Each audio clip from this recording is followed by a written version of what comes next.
Hi, this is Scott Lancer, the Director of Associates for Biblical Research, and we're here for another fascinating Digging for Truth episode, and we're so glad you joined us today.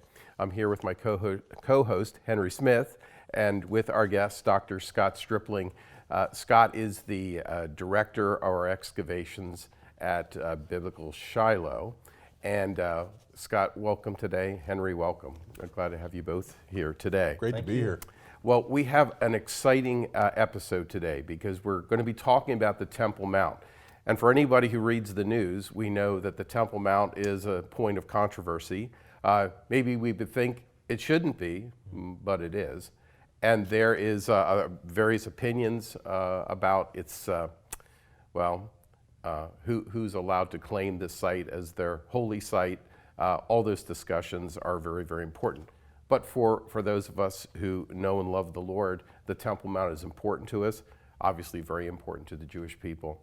And we're going to talk about some of the controversies surrounding this holy site. So let's focus on the Temple Mount, guys, if we could. And Scott, maybe we could begin today by just talking about why the Temple Mount should be important to us as Christians. Maybe just discuss a little bit about that to give our viewers a sense of the issues there. Okay, well, that's a great question, Scott. And first, thank you for having me on. I'm thrilled to be with you.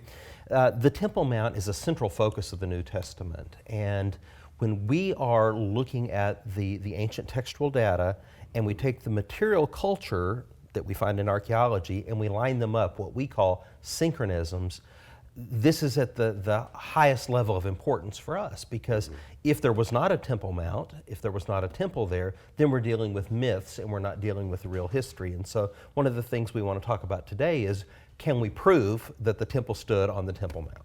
That's right. And so it's an embattled site. Why is that so? Well, the modern political situation is such that we have three world religions, all monotheistic, Christianity, Islam, and Judaism, all claiming the Temple Mount as a holy site. Muslims, because of Abraham and also because of Muhammad, they believe that he took his night journey from the Al-Aqsa, which is the Temple Mount area. And so now with modern political realities, deciding who has access, and that involves archaeology very intricately, as we're going to talk about as well. This is why it's so sensitive. Yes, yes. Well, I know that Henry has a couple questions. He wants to talk about the destruction of the temple. Yeah, so a couple of things. One is we want to go back before the New Testament period, talk about the first temple. Right. Talk about the destruction. We call it Solomon's temple. So talk a little bit about the destruction of the first temple as laying a foundation. Okay, well, first of all, we would date the first temple to roughly about 970, 966, right around that time period as far as the building of it. So that 10th century BC. And so it stands from, let's say, 966 down to 586. So almost 400 years. Right. And it's when Nebuchadnezzar and the Babylonians ultimately come to Jerusalem and destroy that temple on what we believe was most likely August the 28th in 586 BC. It's raised, and the Bible tells the story very graphically of what happens, and then we see the confirmation in the material culture in Jerusalem and also at surrounding sites like Lachish as well. So we've got that's the first phase, we would call it, right? And then we have the intervening period where eventually the temple is rebuilt. That's so right. Maybe you could talk a little bit about that as we get close to the New Testament period, who was involved with that and that sort of thing. Okay, so the second temple is built in about 516. So we have a 70-year gap there of captivity.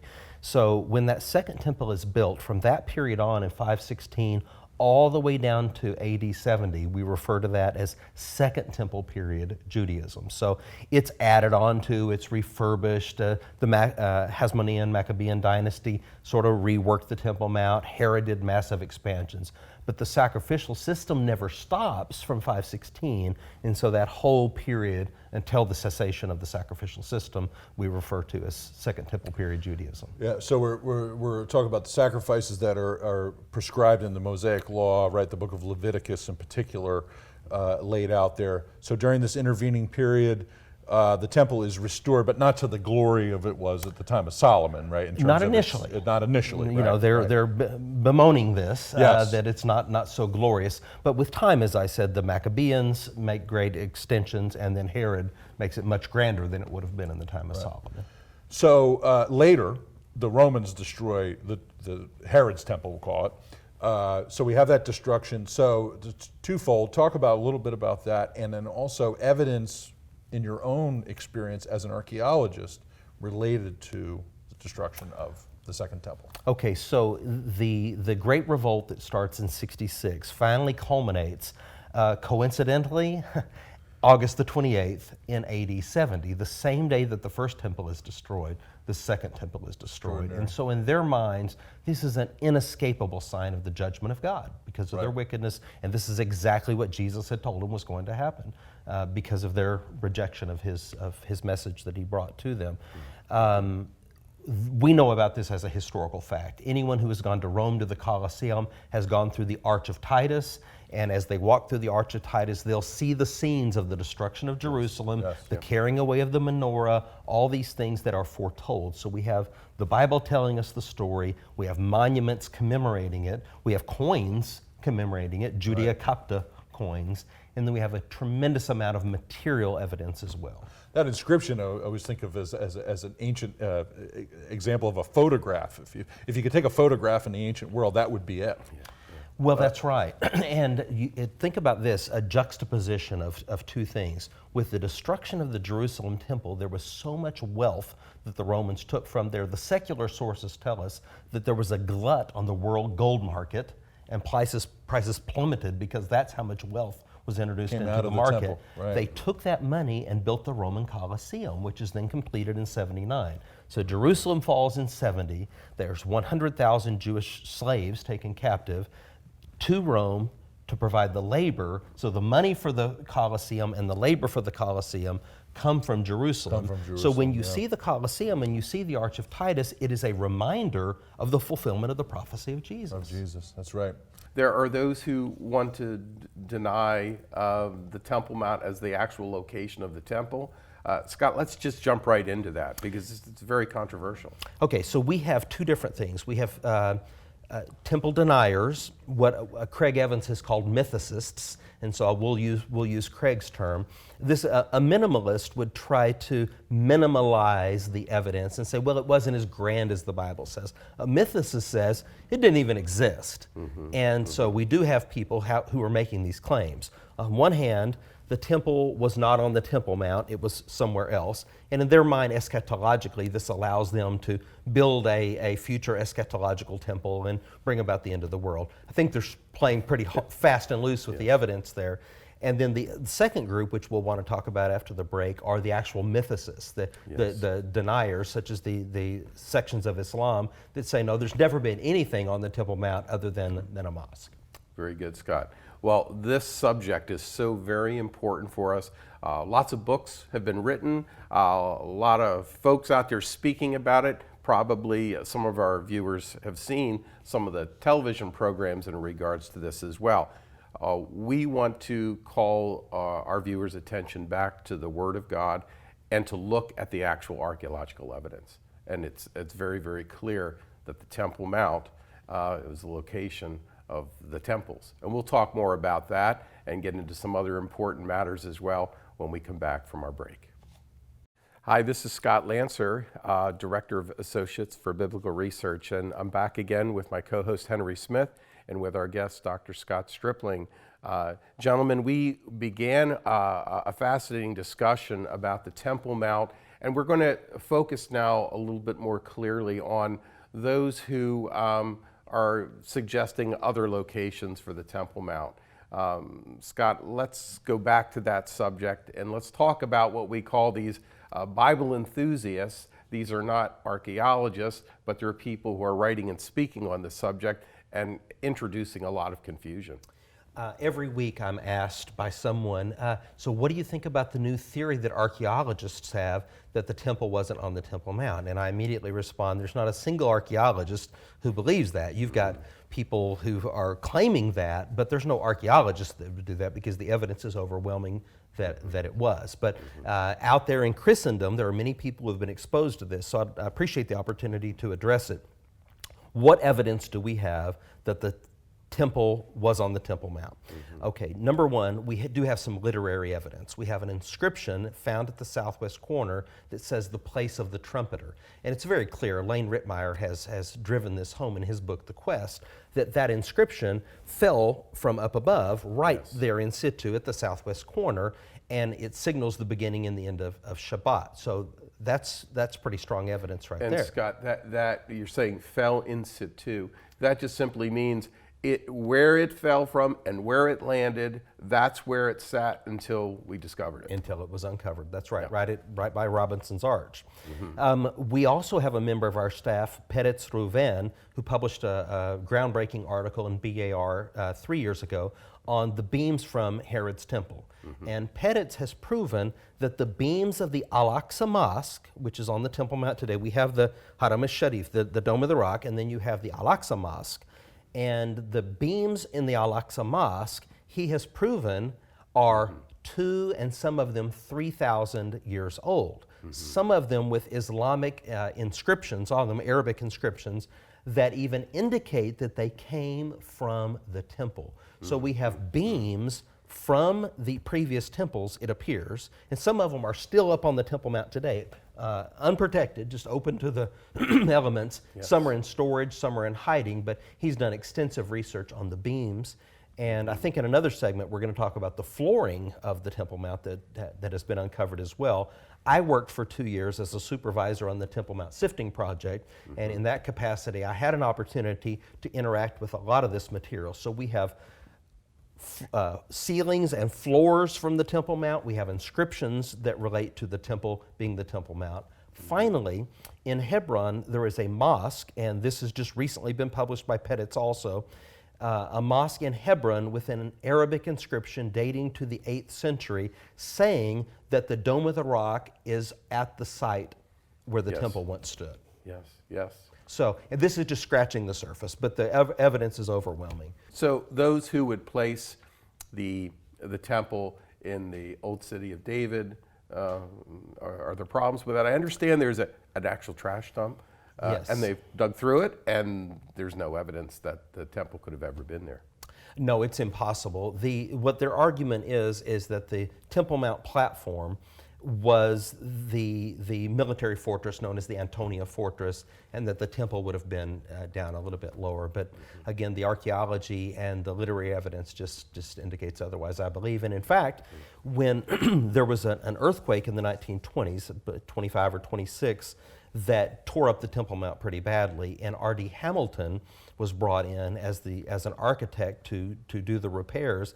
Hamilton found evidence of a church that once stood on the Temple Mount as well, and now through the sifting project we have further elaboration of that. And the point is this: when Helena arrived in the 4th century in Jerusalem, the mother of Constantine, she had a church built on the site of where the temple once stood. And so here we have the church on that site as well. It's an eyewitness. Yes. The building of the church is an eyewitness testimony to the location of the temple. Absolutely. It speaks to us in that sense. And the way that she knew is because where the Holy Sepulchre is, which is the site of the crucifixion, burial, and resurrection of Jesus, a temple to Venus was built there by the Romans.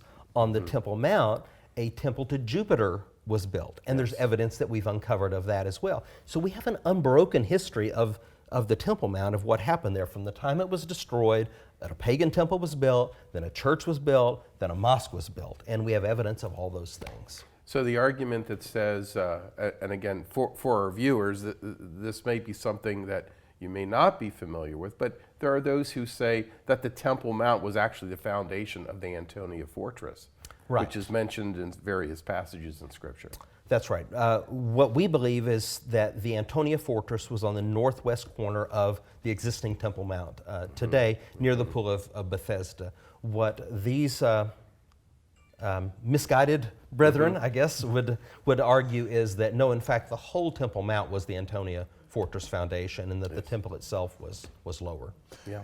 It seems to me that well-meaning brethren, that we have to be careful in making arguments to defend the Bible that are bad arguments. In other words, we want to use good arguments from good research and real archaeological studies to defend the scriptures, not resort to defending something that's wrong and unnecessary. That hurts the credibility of the church, if I can be honest about it, without slandering anybody, but just we want to get it right.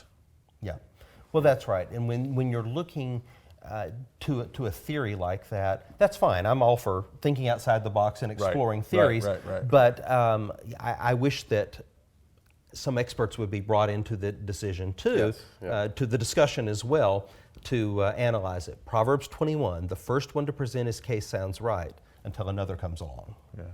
That's right. That's right. Well, Henry mentioned an important insight. We should not be intimidated by those who have expertise in archaeology that help us to understand these things. It's easy to kind of develop a theory or an idea and just kind of throw it out there, or to publish a book that convinces a lot of people. We have a lot of people swayed by conspiracy theories today, but the evidence is very clear that the temple sat indeed on the Temple Mount. Well, I don't think we have any doubt about that. And just one more piece of evidence I'll mention are the Gentile prohibition inscriptions. Josephus says there were 24, 12 in Latin, 12 in Greek, saying Gentiles who cross this point are responsible for their own death. We've recovered 2 of them, one in Latin and one in Greek. And where were they recovered? Right in the area of the Temple Mount. Very good, very good. Well, we want to talk more about Israeli archaeologists who are doing work there at the Temple Mount or near the Temple Mount or in and around that area, because they give us insights concerning the Temple Mount. We'll talk specifically about Eilat Mazar and her research, her work there. So when we come back, we will get into some of those things. We'll talk a little bit further about the archaeology that's been done there, the actual evidence that's there. We want to discuss those things, and we want to encourage everyone to be very wary of controversial theories that do not have good foundation. And we'll do that when we come back. Thank you again for joining us for Digging for Truth. Hi, this is Scott Lancer, Director of Associates for Biblical Research, and we're back in the studio for our third segment today as we're talking about the Temple Mount. I'm here with my co-host, Henry Smith, and with Dr. Scott Stripling, the Director of Excavations at Biblical Shiloh. We've been talking about the Temple Mount, focusing upon the archaeology there, and we're going to talk right now a little bit about Dr. Eilat Mazar and her work at the Ophel. Scott, maybe you could tell us why her work there is important to this discussion about the temple. Eilat Mazar grew up on the archaeological digs in Jerusalem. Her grandfather, Benjamin Mazar, was a groundbreaking senior archaeologist, and so she literally grew up on the archaeological site. She finished her education, so she brings a lifetime of experience and education to bear. Her work has been very significant. She identified a site that she believed could be the location of David's palace in Jerusalem. Now, the big minimalist debate of the last quarter century said we don't have any evidence that David ever existed, or if he did, it was over some backwater feudal type of estate.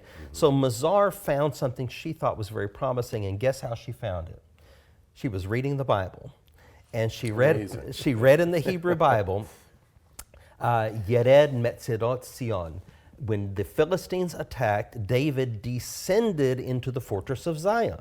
He was in his palace, and he descended. So she said, well, logically, if we know where the fortress of Zion was, in the old Jebusite ruins, then his palace must be up above that. And so she had this theory, and it took her 10 years to get funding. You know, unlike us as evangelicals, when we've got a project, we trust the Lord and we trust our friends, and we start and we sort of go by faith. But Eilat very patiently waited until a big funder came along and underwrote this.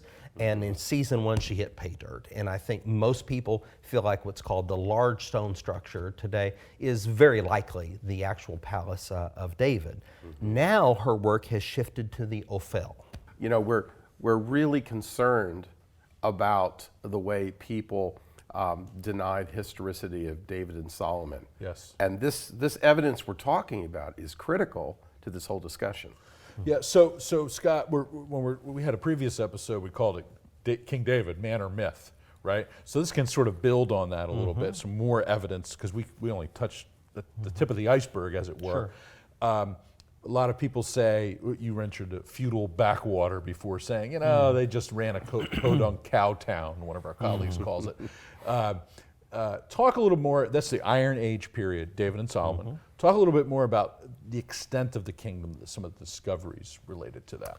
Okay, well, we certainly have evidence in Jerusalem and at the Ophel in the city of David and in the kingdom. So surrounding Jerusalem at Khirbet Qeiyafa, we now have a fortress that clearly is from the time of David that's been completely excavated by Yossi Garfinkel and his team, including the famous Qeiyafa inscription that gives us perhaps the oldest ostracon, the oldest written evidence of Hebrew within the country of Israel.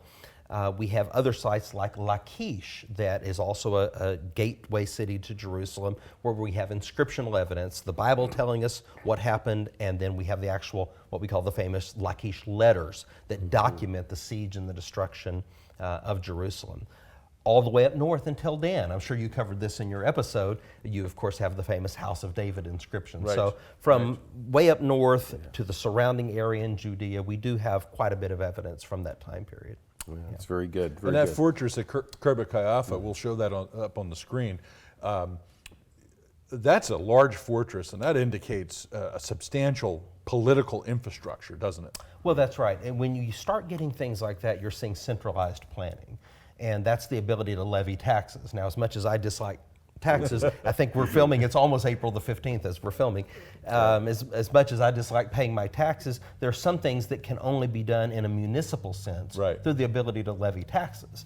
And when you start seeing projects like this that are almost identical in different regions of the country from the same time period, that's an indication of centralized planning. Substantial kingdom, substantial Absolutely. authority, a structure, and all that kind of That thing. wouldn't happen in a feudal backwater estate. Yes, yes. Now, Scott, you have had experience at the Temple Mount Sifting Project.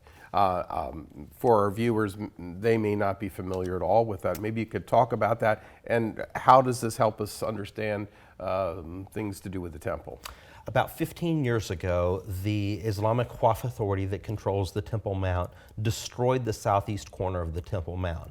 Their motivation was to create new ingress and egress to an underground mosque called Solomon's Stables. Not actually have anything to do with Solomon, but it was an underground mosque, and it was a fire hazard because it was a very narrow ancient staircase.